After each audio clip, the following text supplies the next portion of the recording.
to Bodacious Estate Conversations, the podcast where we skip the polite small talk and get straight to the real story about handling a loved one's property. From unexpected challenges to the messy emotions nobody warns you about, I bring you unfiltered stories, practical advice, and clever shortcuts from people who've been there and the professionals who know the way. If you want honest answers, bold strategies, and the confidence to take control, you're in the right place. Here is your host, Casey King. Thanks for tuning in. On today's episode of Bodacious Estate Conversations, I'm excited to chat with our guest today, who's built a career helping families navigate some of life's most complex financial moments, from estate settlement to long-term care planning, while helping prevent costly mistakes all along the way. He currently serves as a certified financial planner and head advisor at Stonebridge's York office, where he works closely with individuals, families, and business owners on comprehensive wealth estate planning. Outside of work, he's a proud dad, a Lancaster County native, and an outdoor enthusiast who loves backpacking Pennsylvania's state forest and spending time with his family. Okay, well, with that being said, please help me welcome Jacob Frey. I'm so thrilled to have you on Bodacious Estate Conversations, Jacob. Thanks for having me today, Casey. Really looking forward to it. Looking forward to a good conversation, chatting a little bit in depth about estates, estate planning, kind of what that looks like, et cetera. Before we get too far into things, I'll just let you know that anything that I talk about today, this is all for educational purposes. My thoughts, expressly solely my own, do not pertain to my employer, Stonebridge Financial Group. No specific investment, tax, or legal advice is going to be given. Anyone that listens to this, you all have your own individual financial situation. So before making any decisions based on anything that you may or may not hear today, just please consult with your own advisor, accountant, or attorney. And any discussion of past investment performance is also not indicative of future success or future results. So hopefully that made my compliance department happy. So yeah, I'm sure it did. So with that, today we're going to be talking about the financial side of estate transitions, from organizing accounts and preventing fraud to planning for assisted living costs and making sure families don't end up in crisis mode. So stick around until the end to hear how one financial conversation families almost always skip, and why it's often the reason estates spiral into confusion. So, let's just dig right into it. When families come to you after a loved one passes or maybe needs assisted living, what's the first financial issue that usually causes stress and confusion? Well, we're going to kind of come back to a primary theme a lot today, right? And this is something that I take to heart. And that's communication, whether that means communication before the decedent passes, or communication within the family, or between the family and their advisor, someone such as myself, or with their estate attorney, et cetera. That's really going to be key here, because at the end of the day, if you're trying to make decisions based on guesswork, that's exactly what it is. It's guesswork, right? So we're definitely going to talk a lot about communication and what that looks like, and making sure that everybody's on the same page in the family. Yeah, absolutely. So communication is that bit. So when somebody passes away, I'm sure there's a lot of unknowns, right? Like, where's mom's, what all accounts did she have? So I imagine you're probably one of the first people they reach out to get that figured out.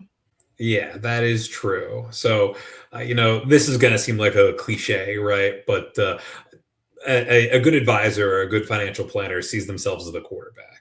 We're kind of driving the conversation in the direction, we're passing the ball where it needs to go so we can get to the end zone. I'm not normally one for sports related, call it commentary or what have you, but you can just bear with me there. So I'm typically the first person that people call. And at the end of the day, I want to be that person, because it helps to ensure a good experience for the family. Yeah. And in a perfect world, I've already met the kids. I've already met the heirs or the descendants or what have you, to be able to continue to smooth out the process if possible. So. Mm-hmm. So kind of sticking on that organizational piece, why do you think executors struggle when accounts aren't organized? That's a good question. End of the day, executors struggle because 9 times out of 10, they don't have any exposure to this. They've never done it before. And it's Mhm. not like people are jumping up and down to help with a loved one's estate after they pass. Most Right. times they're assigned this role of an executor, and either they don't know what they're doing or they even had no idea that it was written into the will in the first place. So it, Mhm. it often comes as a surprise to people. And so if they're not mentally prepared to take this on immediately, then it's going to be a struggle for them. And there's certainly some things that can smooth out that process for the executor or executrix. And what that looks like, we can certainly get into. Um, Yeah. on occasion, you'll also see someone like a lawyer serve as executor for estates as well, which I have seen. Can be easier, can be more expensive too, though. So, do you have like a real life example of a complicated how complicated estate was handled? Yeah. So in my business, I mean, people live and die, right? And so regardless, estate planning is something that's going to be important. And you can always lead someone to water, but you can't make them drink, right? Mhm. So, one of the things that we tend to struggle with is making sure that people follow the advice that we give them. And there are certainly more efficient ways to do things. One of the more complicated things that I ran into, and again, this circles back to the communication issue that we had briefly touched on earlier, Yeah. was a client passed away and they had several beneficiaries. We're talking 15, 16, 17 beneficiaries, Wow. all with different amounts coming to them from different accounts, from different institutions, from different areas. Some of these people hadn't even been in contact with the person that had passed away for several years. So it came as a surprise to them. And so, another layer of complexity, if you will, is it was also a mixed family. So there were children from a previous marriage, children Wow. from the marriage that existed when the client passed away. So determining who got what was kind of difficult. And so what we did was we heard from the estate planning attorney about the most recent contact information that they had. And so we're reaching out to the people that we didn't have a relationship with saying, hey, this person passed away. Did you know that? Did you know that you are applicable to receive something? Let's set up an appointment. Let's get into the nitty gritty. But sometimes that contact information, it's not relevant, or maybe Mm. not relevant's not the word that I'm looking for. Current is really the word that I'm looking for. Yeah. People move, people change their phone numbers, people change their addresses, people have PO boxes, maybe they don't even check them. So it certainly presents itself with a communication issue. So if these people had known that they were beneficiaries ahead of time, that certainly would have been helpful. On top of that, as well, and again, we'll talk a little bit about this a little bit further down the line today. But setting up your estate or your assets in your estate using direct transfers versus using a will and going through probate, there's certainly pros and cons, and we'll talk a little bit about that.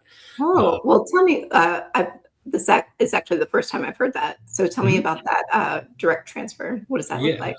So direct transfer is called jargon for assets that literally are direct transfer, meaning that this person passed away, you're picking up the monies and you're putting them down in an account for the beneficiary. It's literally you get new information from the beneficiary to open the account and you move it right over. It's super easy. Um, the downside with that, which is something that we ran into with this issue that I just spoke about with all these beneficiaries, is in Mm. that instance, everything was set for direct transfer. And while it made the movement of assets easier, in the state of Pennsylvania, there is an inheritance tax. And Mhm. so in Pennsylvania, if you inherit any assets, you're going to be responsible for owing a certain amount of taxes back to the state. And if you have everything set for direct transfer, there's not going to be any type of estate account to pay any fees that are due. I see. Yeah. So a lot of times when you work with an estate planning attorney, or even someone such as myself, they'll say, hey, make sure you have some type of liquid bucket available that's going to go through your will. It's going to go directly through your estate, and that'll pay for outstanding medical bills, any outstanding taxes from inheritance, things along those lines. And so then the attorney doesn't have to run anybody down and start asking them for money, because sometimes beneficiaries, they receive that money and then they spend it, Yeah. That certainly presents its own issue. So, but direct transfer makes it easy to move the assets. But that downside is what we talked about, which is you got to find some way to pay the bills. Whereas when you use a will and you go through probate, what you're going to see is it takes a lot longer because everything has to be settled. So bills have to be paid, lawyer has to be paid, et cetera, et cetera. And probate is much more public also. So sometimes when you go through probate, you risk that public scrutiny, and large estates might see family members coming out of the woodwork. So think like famous examples being Prince, for example. When he passed away, he didn't have really a will. And so the family members, or supposed family members, there's a ton of intra-fighting for rights, for cash, for property, for assets, you name it. Another situation would be like Aretha Franklin. She had a ton of different handwritten wills, and which one was most recent, which one were people supposed to follow, nobody knew, because nothing was really set in stone and verified or witnessed. So, I mean, obviously the fix for that is to plan ahead of time before death, but along with having updated contact information and updated wills, make sure everybody knows what you want. Was there anything else that you would recommend somebody have available for when they would become incapacitated or pass away? It would be available for their family members. Yeah. So we'll talk about incapacitation first.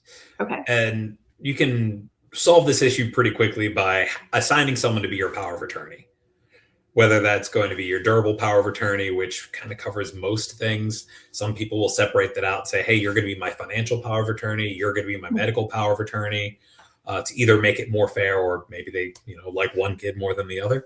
Not going to say I was the favorite child, my sister notwithstanding. But anyway, setting up a power of attorney can certainly be helpful. If someone gets moved into an assisted living facility and they're listed as incapacitated, or listed with the inability to make sound financial decisions on their own, that's where the power of attorney kind of comes in. But what some people also don't realize is as soon as you pass away, a power of attorney goes out the window. Doesn't matter anymore. So it's certainly important to note for that reason. Yeah, I had an agreement of sale with a power of attorney. So mom was in assisted living. The adult daughter had power of attorney. And while we were under contract to purchase the home, mom passed away while she was in assisted living. Oh. So that whole transaction just went on hold, and we had to wait for probate to be opened. The estate, the daughter had to be, sworn in as the executress, and it delayed it, I want to say 3 months, until we finally got to the closing table. It happens. And I mean, it wouldn't be the first time I've run into it in my career. And another kind of strange situation that I ran into, there was a couple that I was working with, and the wife passed away. Husband thought he was going to be the primary beneficiary for everything, because he was looking at the will. And your will is going to be different from your direct transfer or your beneficiaries. Any beneficiaries that you have assigned on any accounts will supersede the will. So his daughters were beneficiaries, so the assets went straight to them and skipped over him, but he needed the assets to live. And so, yes, he had a good relationship with them, and it ended up working out. You can disclaim your inheritance, and basically what that means is inheritance skips over you and goes to the what would be the secondary or contingent beneficiary or beneficiaries. So it ended up working out in this situation, but it introduced its own series of headaches. And of course, then that comes into question. I just got a pile of money dumped in my lap. Am I going to, give this to somebody who says that they might actually need the assets to live when I don't? It introduces its own layer of complexity for sure. So, okay, those are all great things to think about for when somebody passes away. But what about when somebody's going into assisted living? Like, I know the cost of assisted living facilities are pretty high. Astronomical. Yeah. And I only know that because my grandmother went in, and I'd never thought of it before that. But it makes sense, right? Like everything is under one roof. You've got food, you've got laundry, you've got cleaning, and nursing. Like everything you need is there. So it makes sense why it's expensive, but it's not something that you think about until you need to. So how do people plan for that? Yeah, I mean, there's a lot of things that go into that, right? It used to be the end all be all was utilizing long-term care insurance, or we abbreviate it to LTC. So if you hear me use that nomenclature later on, that's what I'm referring to. Okay. In the past, long-term care insurance, while it was expensive, it could still be used because it wasn't as astronomical as it is today. Used to be you could get a decent policy for a few $100s a year, and that would provide you a substantial coverage to, at the very least, provide you with a peace of mind if you had to go into assisted living. Fast forward to today, your long-term care insurance premiums are very steep. $4, $5, $6, $7,000 each year that you're shelling out for this, maybe more. And you're thinking, well, if I don't use this is a huge outlay of money. But if I do need it, then I'm happy that it's there. And I promise I'll circle back to actually answering your question here in a minute. But with that long-term care insurance, a lot of times I'll encourage clients that have had a policy for so long to keep maintaining that policy. And the reason for that is their premiums are already set. If they canceled it and try to get a new one, their policy premiums are going to skyrocket. So nowadays, when you're trying to pay for assisted living, it typically costs on average here in Pennsylvania around $6,000 a month, which last time I checked, not that cheap. And if you're talking about like a memory care unit or something along those lines where somebody needs a lot of supervision, or they cannot do any of their activities of daily living, or ADLs as we call them, that can be over $10,000 a month. Wow. And this is where, yeah, if you had a long-term care policy, great, that's going to help you, but maybe not, because it's so expensive at the end of the day. And so if you have the assets, we can talk about self-insuring, which is basically, hey, I've got this money.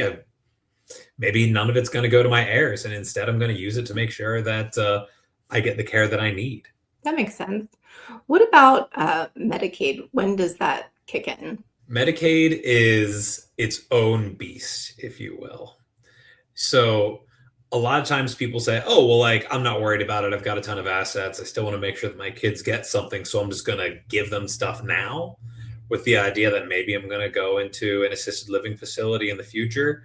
Most people don't realize that Medicaid actually has a 5-year look back.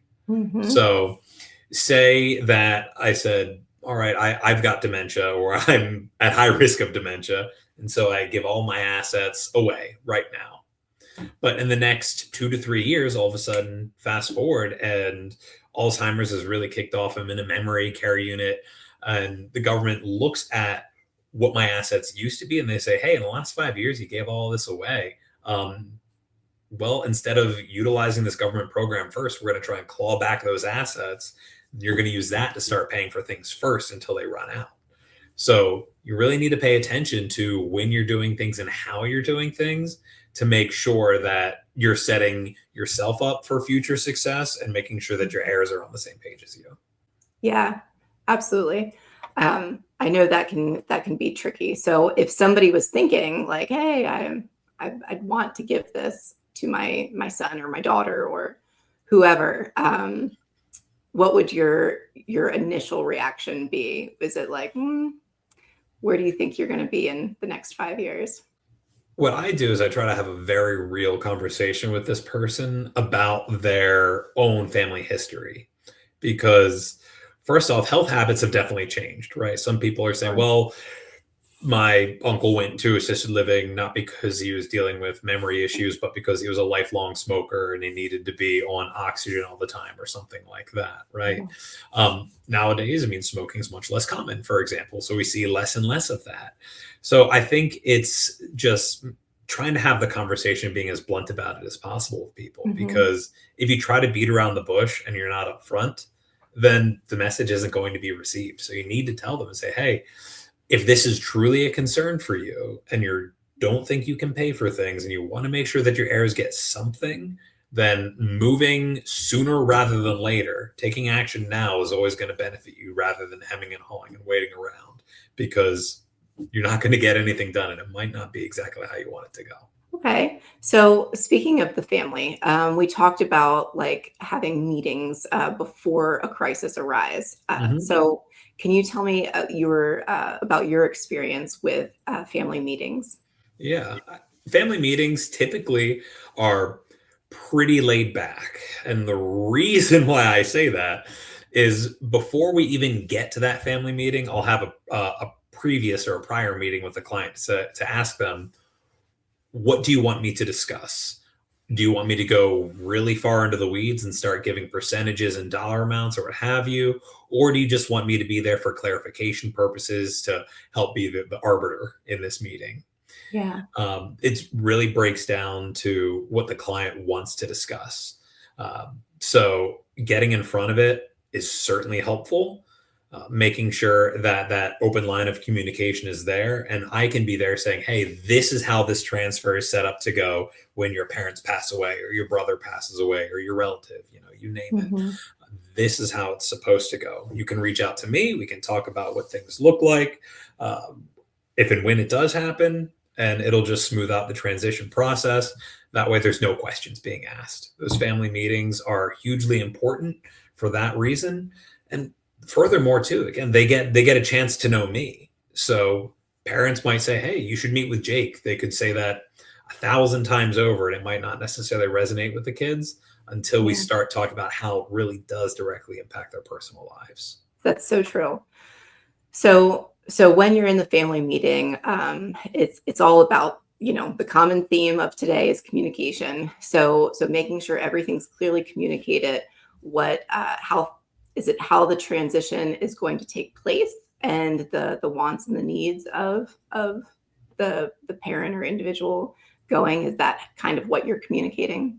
Yeah, exactly. So most people don't want us to go into a lot of detail because, you'll deal with families that say, hey, my kids know that we're well-to-do or well off, but they don't know just how well off we are. And, at risk at trying to make light of the situation, one of those things where it's like, hey, all of a sudden, mom fell down the steps type of deal. Wink, wink, nudge, nudge. Right. Don't get me wrong. I've never seen that in my career, full disclosure. But you hear stories, right? So the way that conversation goes is we'll put together an agenda, something super simple that says, these are my plans. This is where I want things to go. These are my last wishes, for example. And it can even be simple things like, do I want to be cremated? Or do I want my ashes to be spread somewhere? It's all over the place because everybody has different wants, needs, wishes, and everybody has a different relationship with their family members and how they like to handle things. So we try to keep it open within the realm of what do the clients exactly want us to discuss, and it's pretty easy as long as we can put together an agenda ahead of time and agree on it.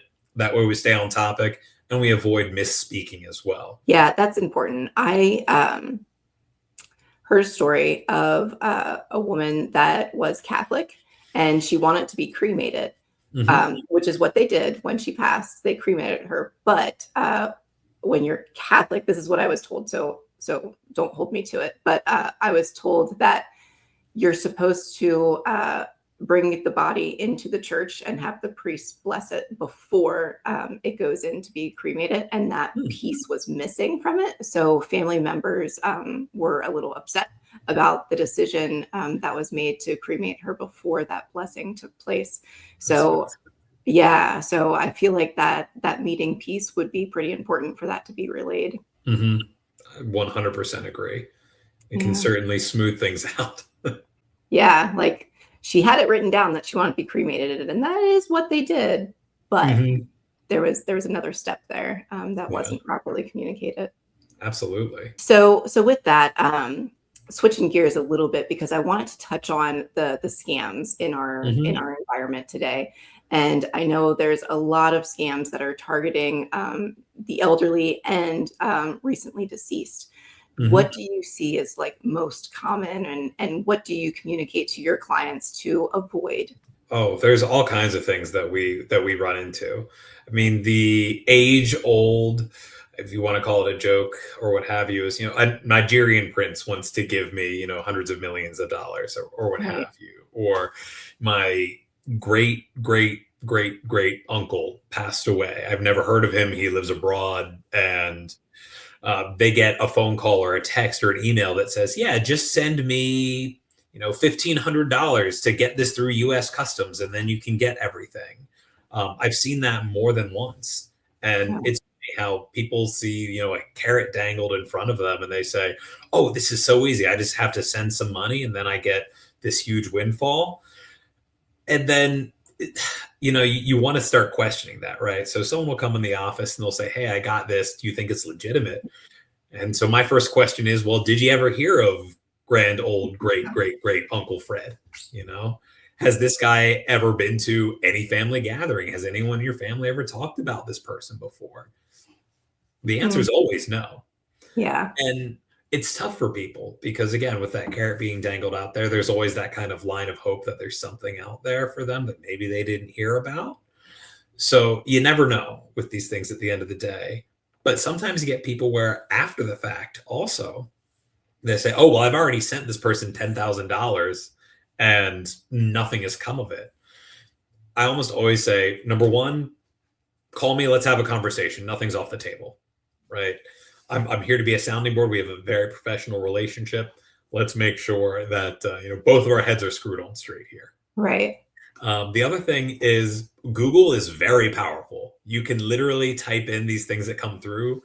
My great Uncle Fred passed away, and then just put scam after it, and you'll get a million different results of this information saying, hey, no, this is false. This is incorrect. So we get that one a lot. There's also the love scam. Someone gets catfished on the internet and saying, hey, I live in California. I want to move to Pennsylvania and be with you, but I need you to send me a couple of monthly stipends first to make something work. And there's that too. I mean, people are lonely. So at the end of the day that their intentions are good, right? They want partnership. They want camaraderie. They want, that feeling of belonging and being with somebody. But, there are people out there that take advantage of that. And I've seen that more than once in my career too. And yeah, I've seen that one for sure. One of my clients, an elderly woman, her husband passed away. I think it was 3 or 4 years prior to me meeting her. But she was telling me she was glowing when she talked about this person. And he's a high-ranking colonel in the military, and he travels all over the world, and they're at war right now, so they talk on the phone, or maybe they don't talk on the phone, maybe they just text each other, but it was something weird, and every picture that he ever sent her was a picture of a picture, it wasn't a selfie or a picture, it was just very bizarre. And he had houses all over the country. He had 5 different houses. Not a single one of them was in Washington, D.C., though. And I was like, that's a little strange, isn't it? For a high-ranking colonel to not live in Washington. Yeah. And just bizarre things. Now, her daughter ended up finding the real person that had that name. And he's like, I've never heard of this woman before. I don't know what you're talking about. So it ended without anything terrible happening to her, but that was a scary situation. Absolutely, because once the funds are out the door, they're out the door. It's not like you're getting it back.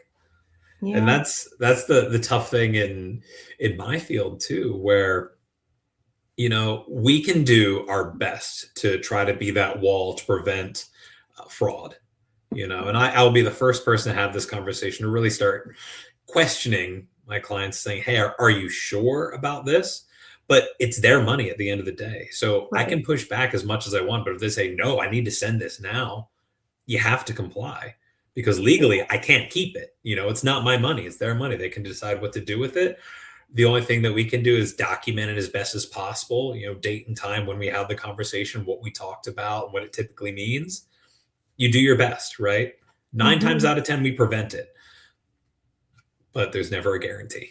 Have you ever seen a fake executor come forward or like a beneficiary outreach for a recently deceased person? I can't say that I personally have run into that, mostly because when it comes to estate planning, I have an upfront conversation with my clients. Yeah. So, if I've never heard of this person, chances are they aren't real. We keep notes for everything. So, and that's exactly why, because Yeah. again, great uncle Fred comes through and says, oh yeah, no, I'm the beneficiary of the estate. And I've never seen a mention of an Uncle Fred in my entire life. I've worked with this person for 10 years and who's this Uncle Fred, right? So I've never seen that, but it does happen. It absolutely Mhm. does happen. But, you know, thankfully, knock on wood, I've never seen it in my career personally. So Yeah. So I think we're going to go back to the theme of today, which is communication. But what is something that people could safeguard themselves from these scams happening? one of the things that I talk with a lot of clients about is instituting a safe word. So Mm. if you have a phone call or you get a text message from, I'm using generous air quotes here, text message from a relative that says, uh, I'm in jail and I need you to send me $5,000 for bail. Ah, That's a pretty common one.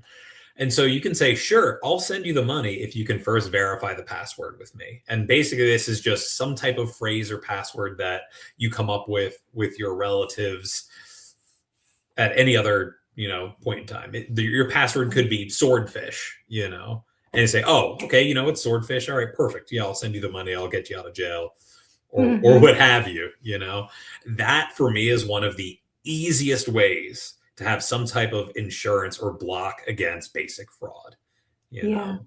know. So find your safe word, whatever it is, utilize it and make sure that within your, immediate clique or circle in your family that everybody Right. knows what it is. And then if Yeah. they don't, well then don't send them money. End of the day. So Right. Exactly. Yeah. I've heard that the kidnapped nephew or the kidnapped grandson, mhm. calling Meemaw, hey, you have to send them money for them to release me, and Mhm. they haven't talked to them in a year and a half. So the sound of their voice, they're not sure if that's them or Yeah. that's not, and of course they don't want anything bad to happen. So, all right, how do I get money to you? Yeah. Hmm. That I'll would be also encourage people too to call the person directly, again, say I've got a nephew that's in jail and he needs to come out. I'm getting a phone call from a number I don't recognize. I'll just call his cell phone directly and say, "Hey, are you in jail?" yeah. That, it's as simple as that, really. At the end of the day, Right, right. So, I mean, you spend a lot of time with families in stressful situations trying to navigate all of this. How do you personally unplug and kind of reset? oh man, there's a lot. I've got a lot of hobbies. You can ask my wife; it drives her absolutely nuts because you can tell her she always finds out that I'm finding something new to spend money on. Um, But the things that I really love to do, I'm a big outdoor person. I love just getting out in the woods and totally unplugging. We have a small cabin where there's no electricity, no running water. It's totally off grid, and Wow. you can just be out of contact if you want to be out of contact. So I'll go up there. I go backpacking as well, do a lot of hiking, things like that. Nice. I like to tinker with cars too. So as long as I'm doing it again safely, knock on wood, doesn't drive my wife crazy.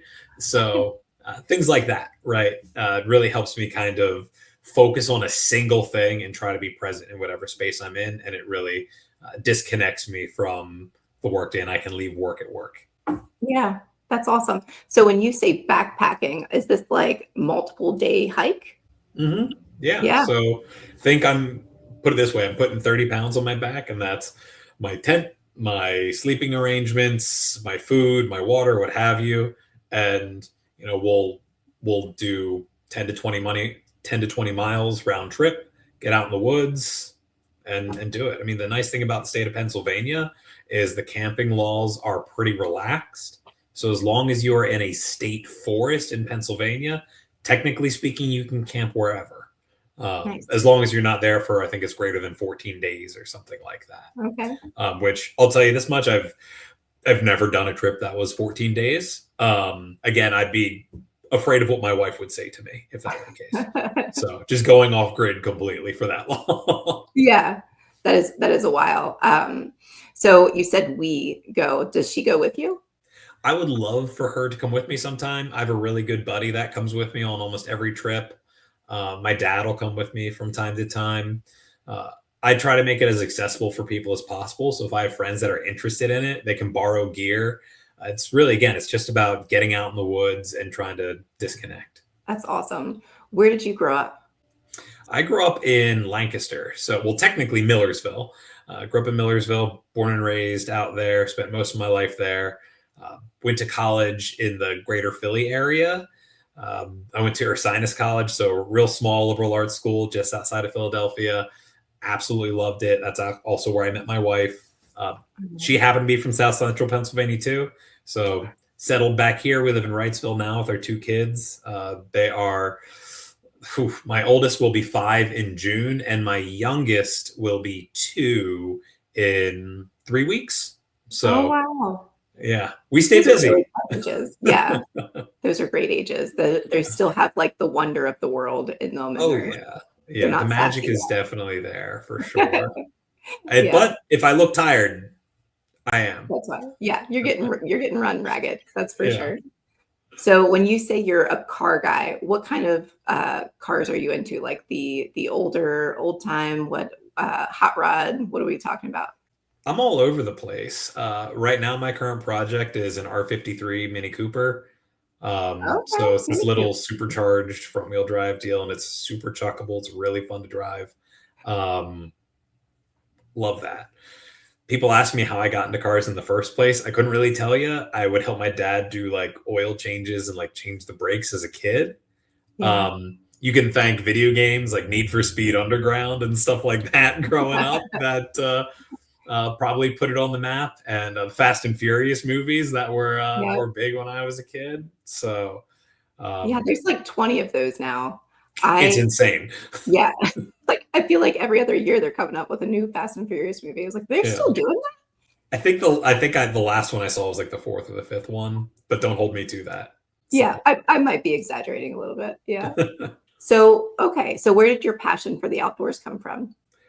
Definitely my parents. Growing up, I did a lot of backpacking with my dad. Both my mom and my dad did backpacking. I went on a ton of hikes. We spent a lot of time outside. We didn't have central air conditioning when I was a kid.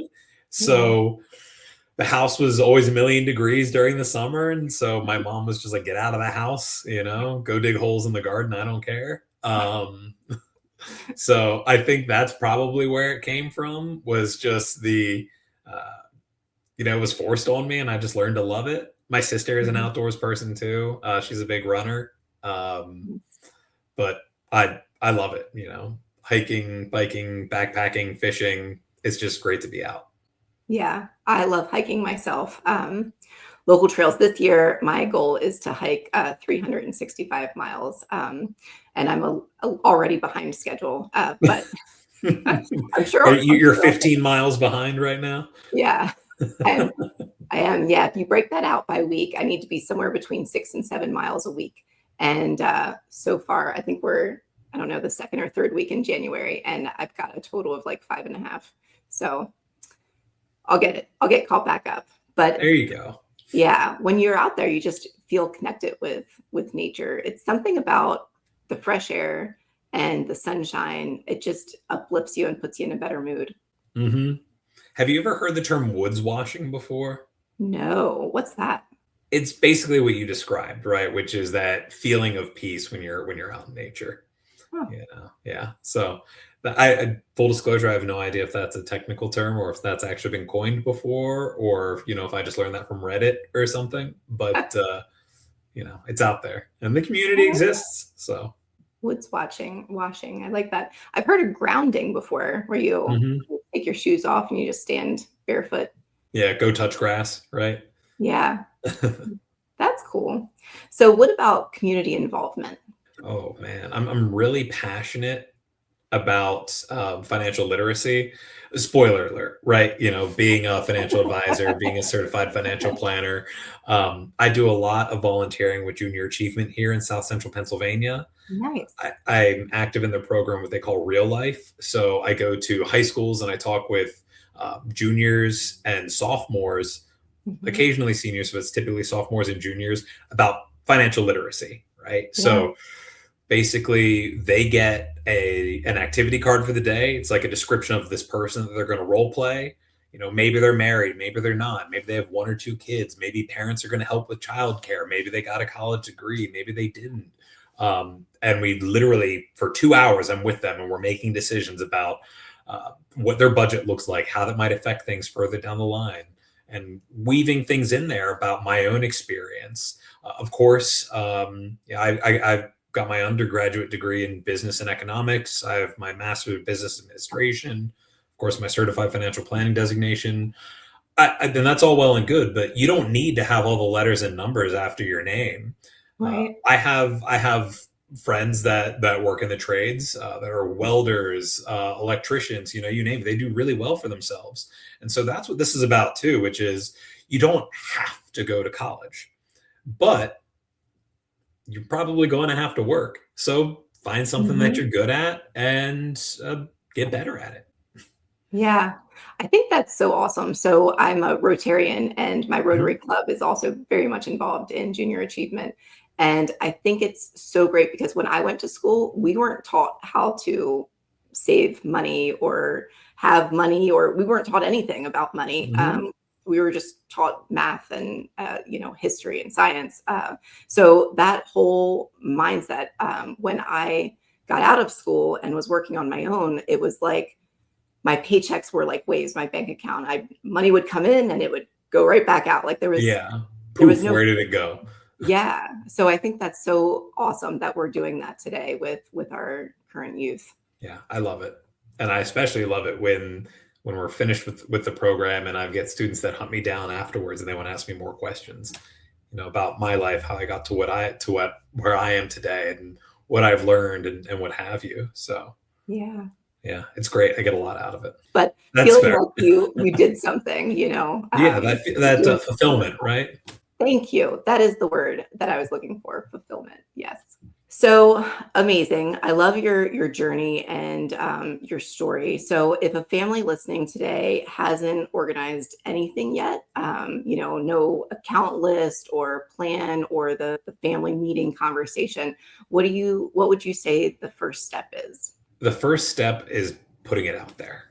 You know, Facing your own mortality is difficult. It's uncomfortable by nature.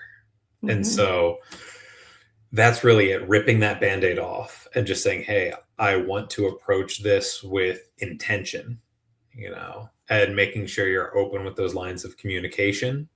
My big takeaway today is something that maybe we didn't necessarily talk about yet, and that is detailing where everything's located. This is our big surprise, which is someone will say, well, I'm the executor and I have no idea where anything is. Well, a lot of times what I'll tell people, especially in our family meetings, is, where are the keys to the safe? Where are they kept? Hmm. Is it in a safe deposit box? Is it kept at home? Is it under the mattress? Is there anything of legitimate value there that has to be addressed immediately? Think like, grandma's ring, something that's been passed down the family for generations or what have you. The other thing is a password sheet. Oh, So that's good. think access to online accounts, banks, insurance, in theory, Hmm. investments, even just email accounts. There can be all kinds of information out there, and it's something as simple as that can really open the door and make it much easier for whoever's processing the estate. Yes, absolutely. Even, and this is going to sound silly maybe until I explain myself, but your Amazon and your Chewy accounts, folks need to pause those subscriptions so that they stop coming and draining that bank account dry. Absolutely. I've seen that. And the executress was like, I don't know how to stop it. I can't. They just keep coming every month. Yeah, if there's one thing, I've got to keep my HBO subscription rolling, So this has just been such an insightful conversation. So I feel like we covered a lot about what to have in place and communicating clearly, what your wishes are, having that account list available. Is there anything else that you would recommend folks to put them in a good position to transition? Don't be afraid to have the conversation. They say at the end of the day, there are two guarantees in life, and that's death and taxes. Yeah. You got to be prepared for both, right? And so rip the Band-Aid off, have the conversation. It's going to be uncomfortable. I can all but guarantee you that. That would be my takeaway. Get the process started, get it off the ground. Yeah, that's great advice. So if somebody listening wants to get help, how would they reach out to you? So you can find me at a couple different places. I work for Stonebridge Financial Group. We are headquartered up in Harrisburg, technically Wormleysburg, which is across the river from Harrisburg, for anybody who is not familiar with the area. We have offices in Lancaster and York as well. But if you go onto our website, stonebridgefg.com, you'll be able to find me there under the people section. You can click on that, reach out to me that way, call our office directly. We do a lot of networking events as well with SCAEC, which is basically South Central Pennsylvania networking group for construction, engineering, architects. We run a bi-monthly meeting, and every month it rotates, right? So one month it'll be Harrisburg area, another month Lancaster area, another month York area, and it kind of rotates through. Please take a look at that. We're big on veterans benefits as well. Each year we do a veterans clay shoot to support some local organizations. Last year we raised over $65,000. Hoping to beat that goal again this year when that happens in May. So yeah, definitely check that out. Reach out. If you have questions, I'm happy to be a resource for anyone. Happy to be that sounding board. I like to think I'm pretty approachable at the end of the day. So. Very cool. That's awesome. Yeah, we'll have to put links to all of that in the show notes so people can find all of the sites. That would be great. Very cool. Well, thank you so much for joining us today, Jacob. I know our listeners got a lot out of this, and I really appreciate you being here. Absolutely, Casey. I had a great experience, and like I said, happy to be a resource, and I'm so glad you got this set up. Awesome. Well, that wraps up another episode of Bodacious Estate Conversations. Thanks for listening, and we'll be back with more great stories and tips soon. Bye. Bodacious Estate Conversations isn't just chatter. It's about learning, taking action, and finding solutions that actually work. If today's episode resonated, share your thoughts, subscribe, leave a review, and pass it along to someone who could use a hand. More stories, smart strategies, and practical guidance are coming in the next episode. Don't miss it.